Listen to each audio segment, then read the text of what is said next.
Well, I do love Alabama. We have a bunch of our family here. Both my boys and their wives are graduates of Samford.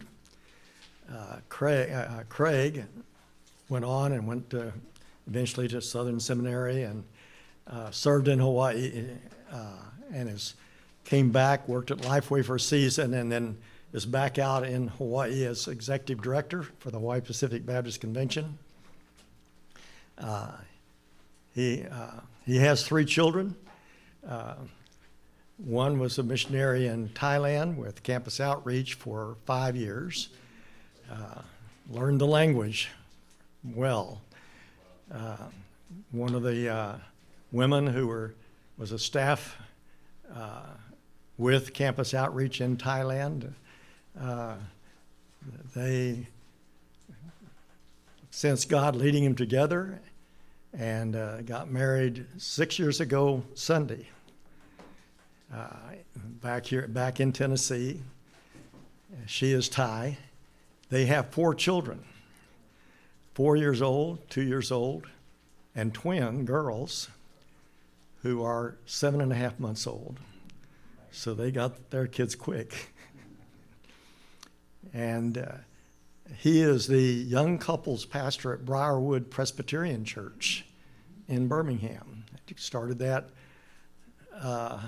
just about the same time that the twins came.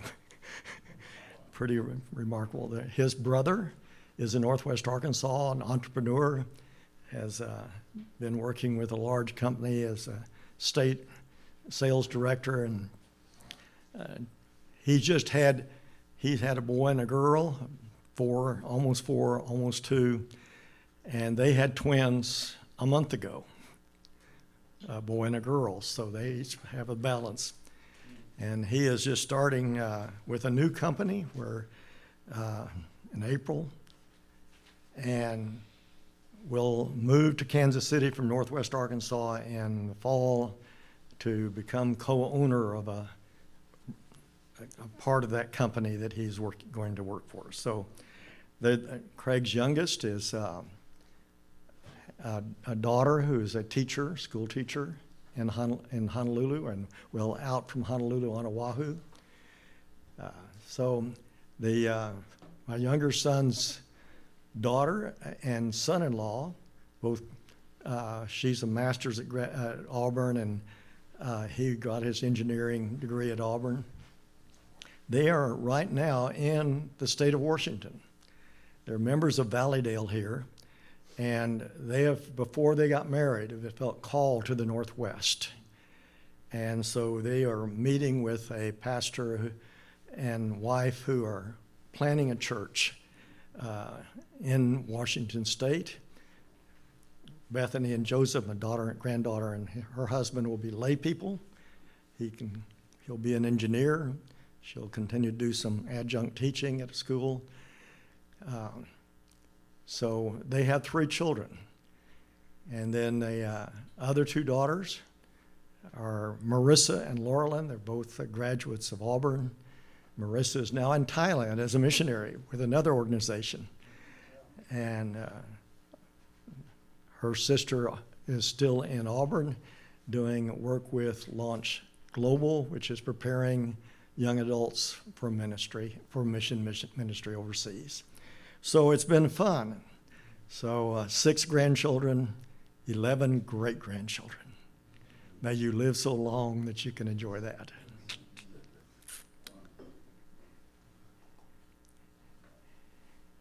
We've done stage 1, viewing the church's history through the eyes of Christ, the Church Memories Workshop.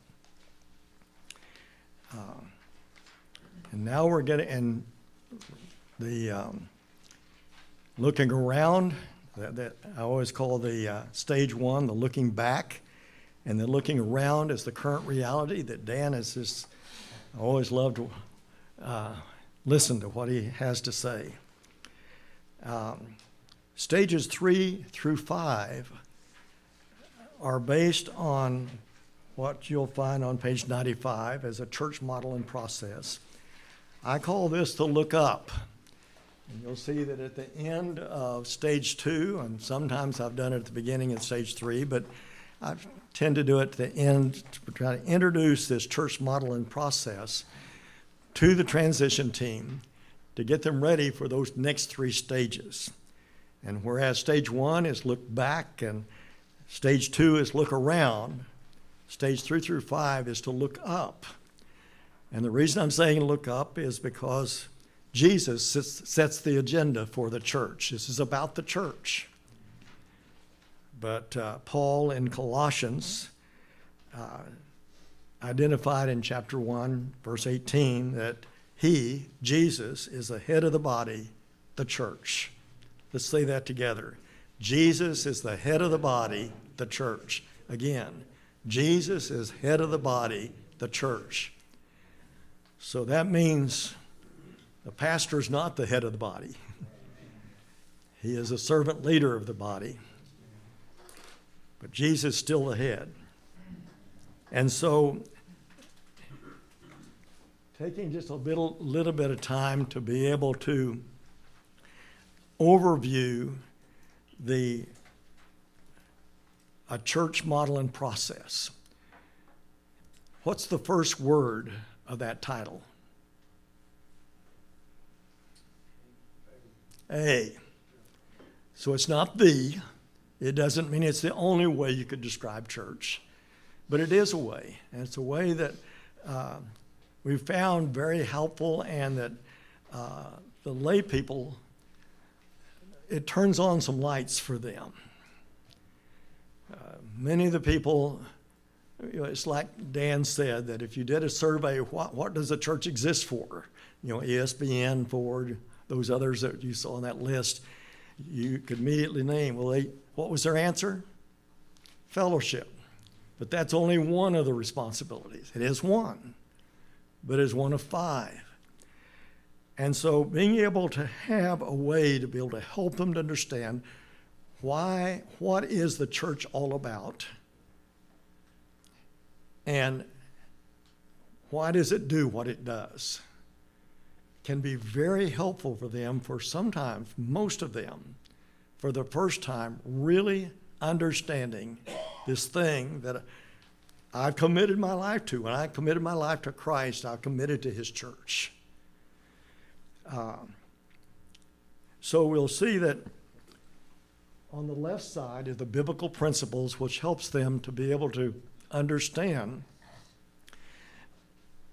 what is the responsibility of the church, the Great Commission, and then these 5 functions of evangelism, discipleship, fellowship, ministry, and worship. That is stage 3 that we'll be going into just very shortly. Now, for some of us who are linear, this is a little harder. Stage 4 is not there, it's over here. It's the kingdom results. Well, the point being is that what are the basic biblical principles in stage 3, and then what are the results that we're looking for? And then how do you get from stage 3 to stage 5? Make sense? That's the church practice. So that's what we're going to be doing the rest of this morning, some of the early afternoon. Now, when we look at the functions, I happened to be on a team 40 years ago when we were trying to hammer out the functions of a church, because we had the WMU and the Brotherhood and the International Mission Board, and then, it was Foreign Mission Board then, and Home Mission Board. At Brotherhood, we had all these other agencies of ethics and religious liberty and all those things, and all serving in the Lifeway with multiple programs, Sunday school, discipleship, all kinds of things. Trying to find ways to be able to communicate the church and all of the programs in these different agencies to be able to be on the same page. And we were going through the process of identifying the primary functions of the church, and eventually came to these.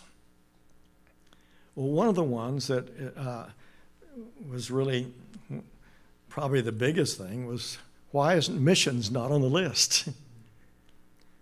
And with, you have 2 mission boards and WMU and Brotherhood, You'd think that missions would be on the list if you were thinking from organization structure.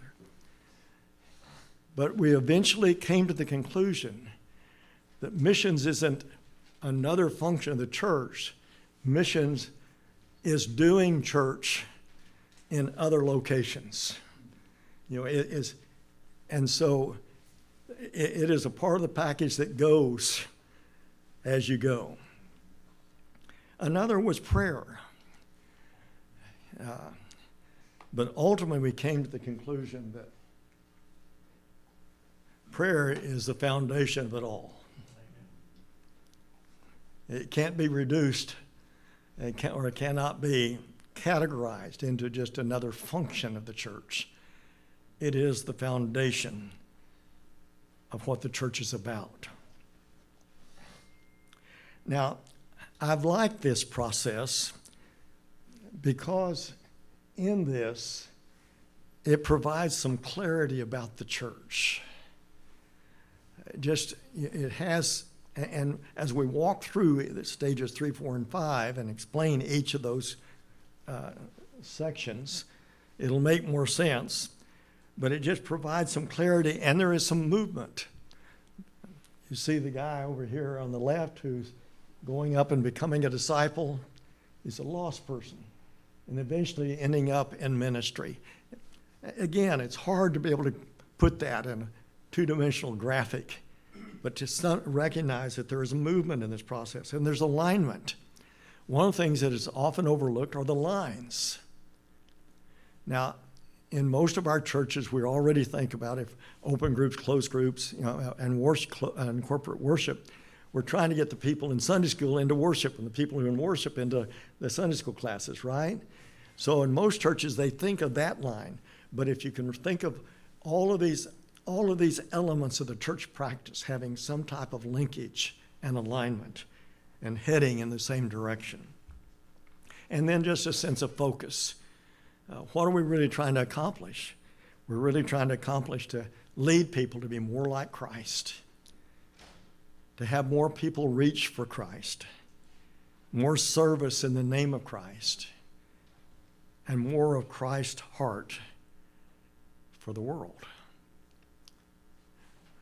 There are many different ways to be able to describe church, but we found that this has some real relevance to help people understand, and it will create huge amounts of dialogue about crucial parts of the life of the church.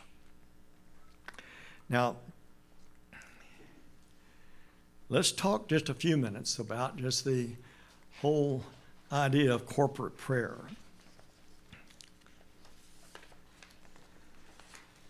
If you go on page 97,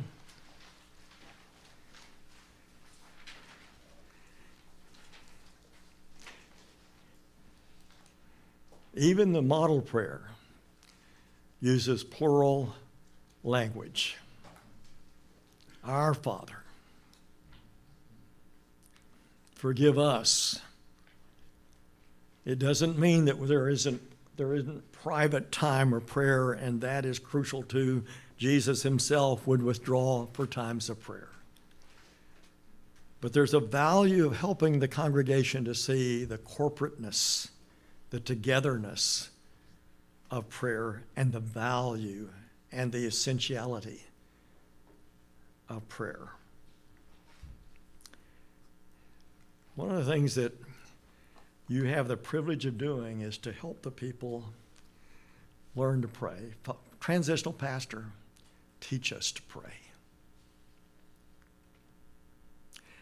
How many of the churches you're in now have a prayer meeting? Okay, looks like about half. Through the years, how many of your churches have had prayer meetings? Probably all of you. Usually Wednesday night, right? For those who do even currently have prayer meetings, what is the bulk of your prayer meeting time used for? Bible study. It's usually a third time, isn't it? Kind of the third time of the week or second time of the week.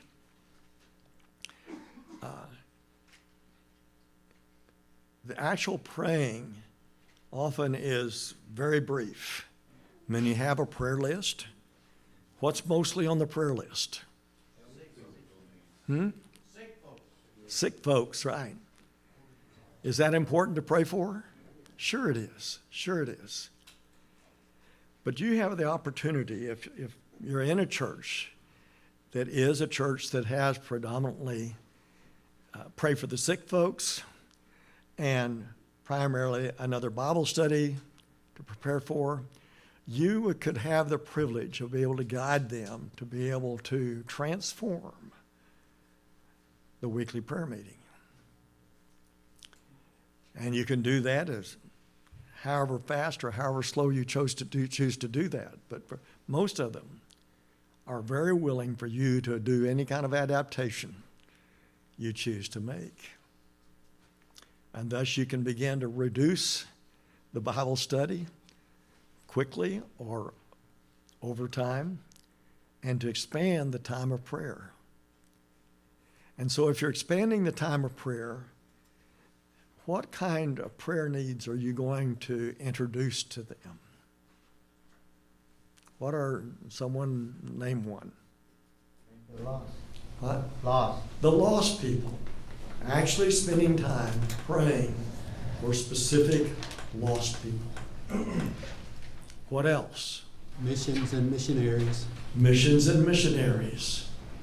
Taking time, identifying them, using the prayer list, whatever, but praying for the lost and for missions and missionaries. Anything else? Praising the Lord for who He is.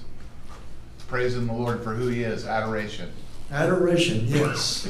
In a sense, you're helping the people to be able to learn how to pray for them individually, giving them some pattern. Anything else? Outreach. Praying for reaching out into community. Being able to pray for what these demographics showed. This small church that I pastored is in a bend of the river in Nashville. And in that bend, there are 15,000 people. And leading them to be able to say, this is our field. It's not a 3-mile radius. It's a mile to the end of the bend, and it's a mile up the bend, and about a half a mile each direction across. And the church is right in the middle of the bend, running 30s. At that peak, it was 200. Ministerial speaking, probably, as Dan said. And so praying about the outreach into the community. So begin to be able to guide them into a broader understanding, and thus you can begin to revitalize the prayer meeting.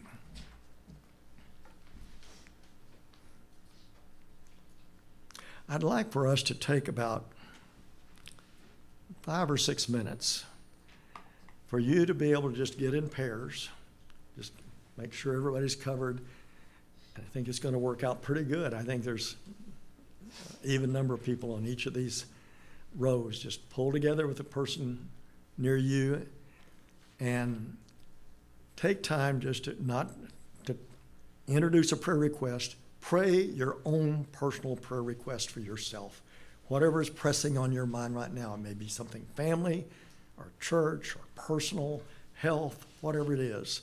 Just pray for that one specific request. And then the other person then can follow by praying for that, and then praying for that person's personal prayer request, and then the other person pray for them. Do that. So don't have